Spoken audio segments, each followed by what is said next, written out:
امت مسلمہ کی زبوں حالی کے اسباب کیا ہیں؟ یہ فرمائیے ڈاکٹر صاحب کہ قوموں کے عروج اور زوال کے سلسلے میں اللہ تعالیٰ کی سنت کیا ہے؟ اعوذ باللہ من الشیطان الرجیم، بسم اللہ الرحمن الرحیم۔ والعصر ان الانسان لفی خسر الا الذین آمنوا وعملوا الصالحات وتواصوا بالحق وتواصوا بالصبر۔ قوموں کے عروج و زوال کا جو ابدی قانون قرآن نے بیان کیا ہے وہ تو سورۃ العصر میں ہے۔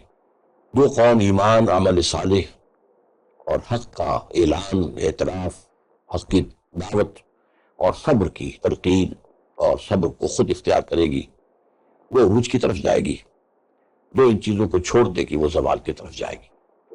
یہ تو ہے اٹل قانون اور عمومی قانون ہے، اور اسی کے حوالے سے ستیزہ کار رہا ہے ازل سے تا امروز چراغ مستفضی سے شرار بولا بھی۔ تو قرآن کا فلسفہ تاریخ یہی ہے کہ اس حوالے ہی سے اونچ نیچ ہوتی رہی۔ جہاں تک خاص طور پر امت مسلمہ کا معاملہ ہے، یہ موضوع بہت تلخ ہے، اور اس کے ضمن میں مجھے اندیشہ ہے کہ جو بات میں کہوں گا وہ بہت سے لوگوں کو پسند نہیں آئے۔ وہ بات کیا ہے؟ لیکن اس کے لیے میں نے ایک آسان راستہ اختیار کیا ہے کہ خوشترام باشد کے سر دل براں گفتہ آیت در حدیث دیگراں، کسی اور کے حوالے سے پہلے بات کر لوں تو بات اپنے اوپر لانے میں آسانی ہو جائے گی۔ آج ہم امت مسلمہ ہیں، 1400 برس ہماری عمر ہو چکی ہے۔ ہم سے پہلے بھی ایک امت مسلمہ تھی، بنی اسرائیل۔ وہ 2000 برس تک اس مقام پر فائز رہے ہیں جن پر ہم اب 1400 برس سے فائز ہیں۔ اس کے بارے میں قرآن مجید میں 4 جگہ آیا ہے کہ تمام دنیا والوں پر ہم نے فضیلت دی۔ انی فضلتکم علی العالمین وفضلناہم علی العالمین واخترناہم علی علم۔ یہ وہ قوم ہے کہ اسی قوم پر عذاب کے کوڑے برسے، ایک عمومی عذاب آیا، ضربت علیہم الذلۃ والمسکنۃ وباؤوا بغضب من اللہ۔ کمزوری، مسکنت، کم ہمتی طاری ہوتی رہی، اور کبھی کبھی ان پر عذاب کے کوڑے جو ہیں بڑے بڑے میسیکرز اور بڑے بڑے جو ہیں قتل عام کی شکل میں ہوئے۔ یہ کیوں ہوا؟ اللہ کا قانون یہ ہے کہ جس قوم کو وہ اپنی کتاب دے دے اور اپنی شریعت دے دے، وہ قوم روئے ارضی پر اللہ کی نمائندہ ہو جاتی ہے۔ لیکن اگر وہ اپنے عمل سے مس ریپرزینٹ کرے اللہ کو، تو اللہ کی نگاہ میں کافروں سے بدتر ہوتی ہے۔ کافروں کی اصل سزا آخرت میں ہونی ہے۔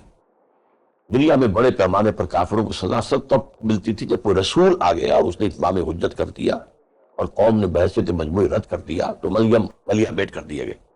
باقی اصل جو ہے دارالجزا جو ہے وہ تو آخرت ہے۔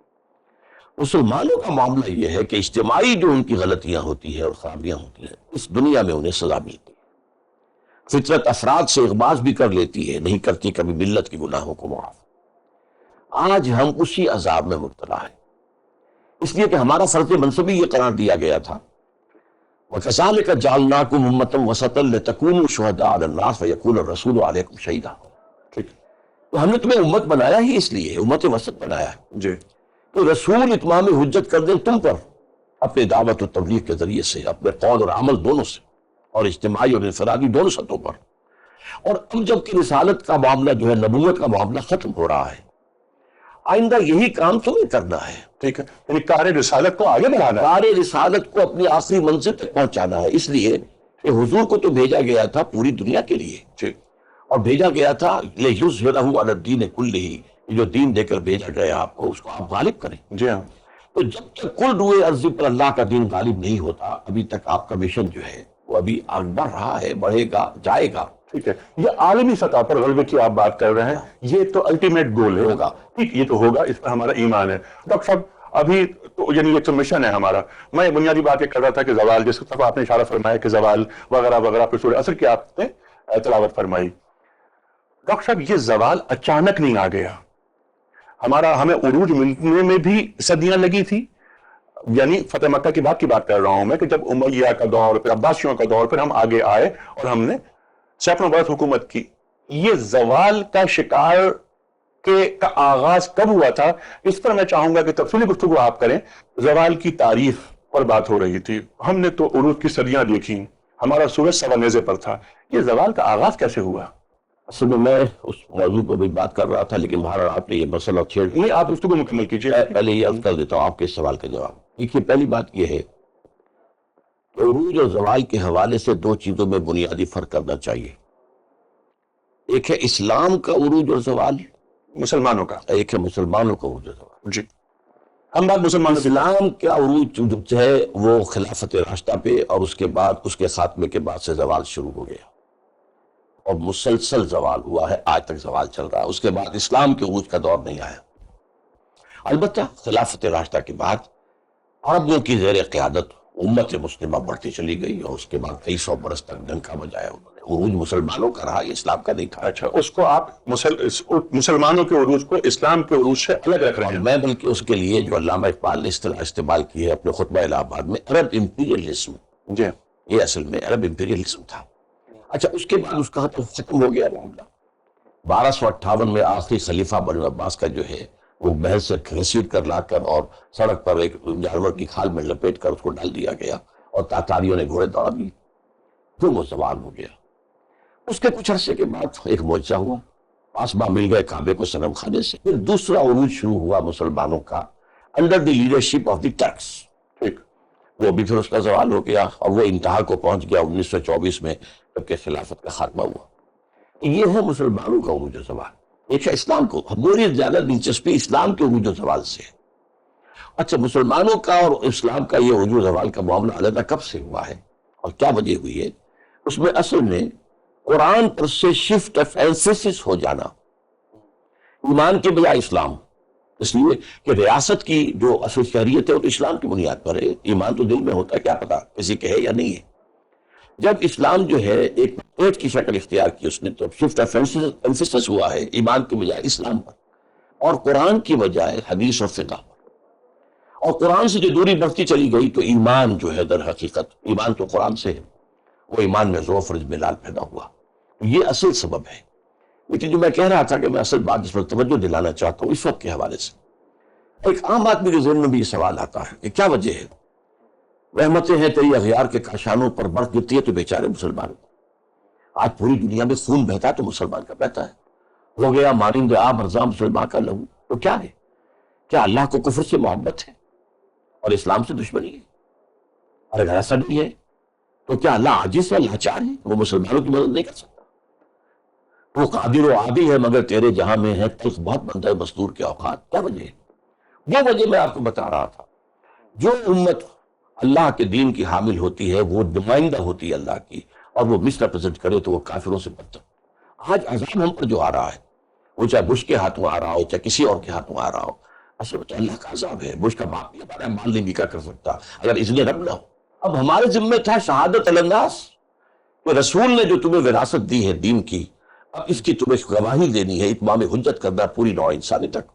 ہم نے وہ مشن چھوڑ دیا، ہم دنیا کی قوموں کی طرح کی ایک قوم بن گئے، ایک دنیا کی ریاستوں کی طرح حکومت، ہم نے سلطنتیں بنا لی، ہم نے بڑے بڑے محل بنا لیے، تاج محل بنا لیے، اور وہ کاپی کے محل بنا لیے۔ اب جو ہم نے شہادت الناس کا فریضہ ادا نہیں کیا تو ہم پر اب جرم ہے، اور ہمارے اوپر اللہ کا عذاب ہے۔ اس سے نکلنے کی صرف ایک صورت ہے، اس کے سوا کوئی نہیں۔ لاکھ جو ہیں دانشور جو ہیں ادھر ادھر کی بات کریں، جب تک ہم دنیا میں کسی ایک سائزیبل ملک میں، کم سے کم ایک سائزیبل ملک میں اسلام کا نظام قائم کر کے دنیا کو نہیں دکھا دیتے، اچھا، اور انہیں ہم دعوت دینے کی پوزیشن میں نہیں ہو جاتے، come and see with your own eyes this is اسلام۔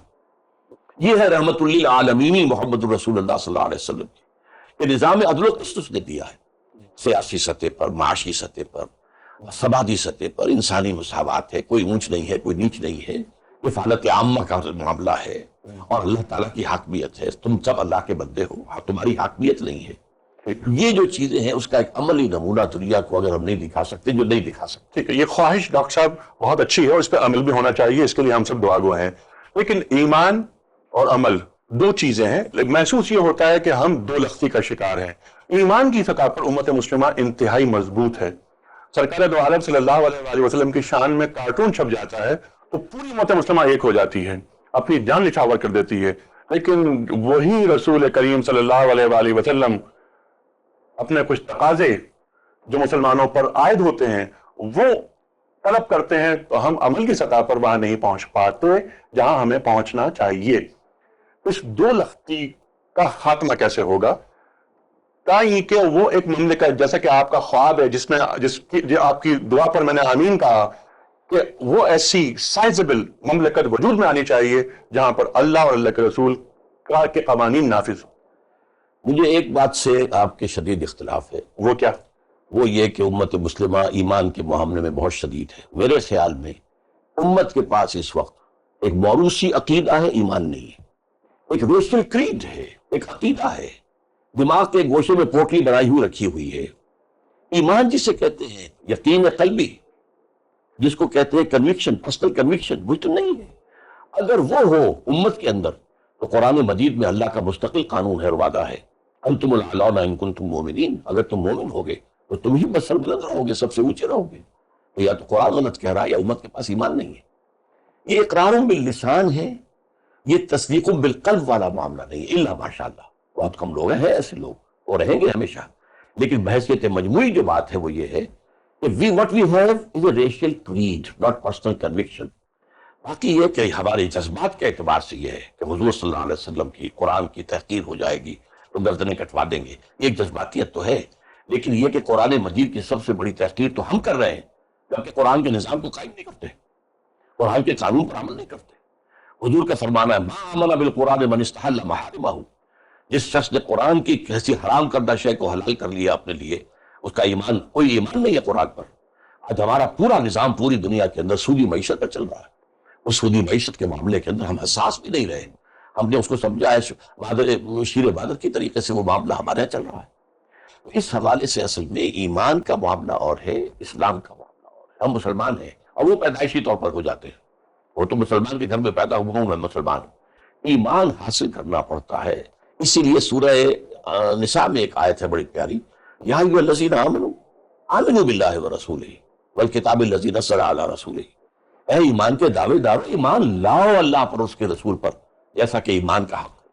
تو وہ ایمان جو ہے، جیسے قرآن مجید میں ایک جگہ کہا گیا ہے کہ خاص لوگوں کے بارے میں، قالت الاعراب آمنا ولم تؤمنوا ولکن قولوا اسلمنا ولما يدخل الایمان فی قلوبکم۔ یہ بدو کہہ رہے ہیں ہم ایمان لے آئے، اے نبی ان سے کہہ دیجئے تم ہرگز ایمان نہیں لائے ہو۔ ہاں یوں کہہ سکتے ہو کہ ہم مسلمان ہو گئے، اسلام لے آئے ہیں، ابھی تک ایمان تمہارے دلوں میں داخل نہیں ہوا۔ یہ ہے اصل سبب، اور اس کے در حقیقت میں جو اس وقت دنیا کے اندر جو تحریکیں چل رہی ہیں۔ ٹھیک ہے ڈاکٹر صاحب، ان تحریکوں پہ بھی ہم آتے ہیں، لیکن یہ بات تو آپ نے بہت اہم فرمائی کہ ایمان، ہم زبان سے تو یہ بات کہتے ہیں لیکن دل سے اس کی تصدیق نہیں کر رہے۔ آپ نے ایک بہت اہم بات یہ فرمائی تھی کہ ایمان، ہمارا ایمان عقیدے کی پوٹلی بن کر رہ گیا ہے۔ یہ عقیدے کی پوٹلی ایمان میں تبدیل کیسے ہوگی؟ یہ بالکل اسی طریقے سے ہوگی جیسے کہ حضور صلی اللہ علیہ وسلم نے کیا تھا، قرآن کے ذریعے سے۔ قرآن کو اگر واقعتاً ذہنوں میں اتارا جائے، دلوں میں اتارا جائے، تو پھر اس سے وہ یقین والی کیفیت پیدا ہوتی ہے۔ یہ اللہ کا کلام ہے، اور اللہ تعالیٰ کی طرف رغبت رکھنے والی ایک چیز ہمارے دلوں میں ہے جس کا نام روح ہے۔ یہ روح جو ہے، یہ ایک dances to the tune of Quran, اگر واقعتاً قرآن مجید جو ہے وہ پڑھا جا رہا ہو، سمجھا جا رہا ہو، اور ذہنوں اور قلب کے اندر اتر رہا ہو، تو وہ روح جو ہے اس کی تائید کرتی ہے کہ یہ واقعتاً اللہ کا کلام ہے۔ اور یہ یقین جو ہے، قرآن پر یقین، یہ در حقیقت محمد پر یقین صلی اللہ علیہ وسلم، اور آپ کی لائی ہوئی جملہ تعلیمات پر یقین، یہ اصل میں پیدا ہوتا ہے۔ اسی لیے قرآن کو کہا گیا احادیث کے اندر حبل اللہ، یہ اللہ کی رسی ہے، اس کو مضبوطی سے تھامو، اسی کے ذریعے سے تمہیں ایمان حاصل ہوگا۔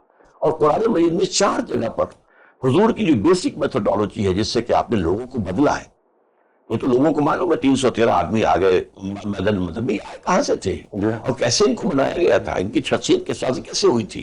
وہ عمل 4 دفعہ آیا ہے، یتلو علیہم آیاتہ ویزکیہم ویعلمہم الکتاب والحکمہ۔ اور یہ دعا ابراہیم ہے، دعا ابراہیم کا بھی ہے، اور اس کے بعد یہ کہ 2 مرتبہ اور آیا ہے۔ ایک دفعہ دعا ابراہیم میں الفاظ آئے ہیں، ایک دفعہ پھر اس دعا کی قبولیت کے اعلان میں آئے ہیں، پھر سورہ آل عمران میں آئے ہیں، پھر سورہ جمعہ میں آئے ہیں۔ 4 دفعہ یہ قرآن کے گرد گھوم رہا ہے سورہ پروسیس، تلاوت آیات سے۔ یوں سمجھیے کہ جیسے میگنیٹ ہوتا ہے، اس میگنیٹ کو آپ اگر کوئی لوہ چوند اور مٹی، اس کا لکڑی کا برادہ ہو، ملا جلا ہو، علیحدہ کرنا ہو، تو میگنیٹ لے آئیے، لوہا اس کے ساتھ چمٹ جائے گا۔ قرآن وہ میگنیٹ ہے کہ آپ اسے معاشرے میں پھیلائیں گے تو جو سلیم الفطرت لوگ ہیں، وہ ہیں جن کی زندہ ہے، مردہ نہیں ہوئی ہے، وہ اس کے ساتھ چمٹ جائیں۔ یہ فطری عمل ہوگا. یہ ہے فطری عمل ہوگا.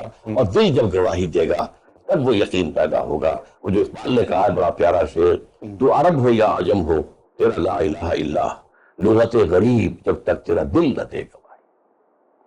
ٹھیک. اسی لیے حضور کی ایک حدیث حضرت عمر رضی اللہ تعالیٰ عنہ سے ہے، ان اللہ یرفع بہذا الکتاب اقواما ویضع بہ آخرین. اب اللہ تعالیٰ اسی قرآن کے حوالے سے اسی کی بدولت قوموں کو اٹھائے گا، ابھارے گا، عروج پر پہنچائے گا، اور اسی کو ترک کرنے کے اس زوال سے آشنا کر دے گا.